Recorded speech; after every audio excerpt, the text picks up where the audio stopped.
মেসির হাতে একটি ম্যাচ হাতে রয়েছে, যে কোনো মুহূর্তে মোড় ঘুরিয়ে দিতে পারে। বিশ্বকাপের মঞ্চে এখন শেষ লড়াইয়ের অপেক্ষা। ট্রফির জন্য মুখোমুখি হচ্ছে স্পেন ও আর্জেন্টিনা। আর এই মহারণে নিজের পছন্দের দল নিয়ে কথা বলেছেন বাংলাদেশের যুব ও ক্রীড়া প্রতিমন্ত্রী আমিনুল হক।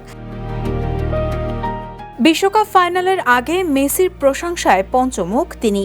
তার বিশ্বাস, আর্জেন্টাইন মহাতারকা যে কোনো মুহূর্তে বদলে দিতে পারেন ম্যাচের চিত্র। আমিনুল হক বলেন, গোল মেশিন হিসেবে মেসি নিজেকে যেভাবে তৈরি করেছেন তাতে ফাইনালে তার পা থেকে গোল আসলে অবাক হওয়ার কিছুই থাকবে না। আর একটি গোল তাকে গোল্ডেন বুট জয়ের দৌড়েও আরও শক্ত অবস্থানে নিয়ে যাবে। আমার মনে হয় যে মেসি ফাইনাল ম্যাচে গোল করে হয়তো বা তার যে গোল্ডেন বুট যে প্রাপ্তির যে সম্ভাবনাটা সেটা আরও সুপ্রতিষ্ঠিত করবে। স্পেন আর্জেন্টিনার ফাইনাল নিয়ে নিজের বিশ্লেষণে তিনি বলেন, স্পেন একটি তরুণ ও প্রতিভাবান দল, অন্যদিকে আর্জেন্টিনা অভিজ্ঞতায় এগিয়ে। তার মতে, এবারের আসরে আর্জেন্টিনার আত্মবিশ্বাস, দলের মধ্যে বোঝাপড়া এবং পিছিয়ে পড়েও ঘুরে দাঁড়ানোর মানসিকতা নজর কেড়েছে। তবে স্পেনের ঐতিহ্যবাহী পাসিং ফুটবলও আলাদা চ্যালেঞ্জ তৈরি করবে।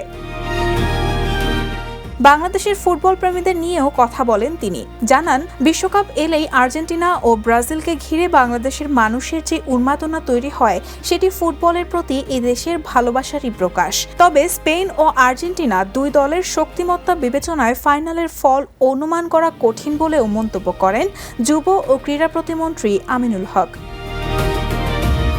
Raihana Moon, the news.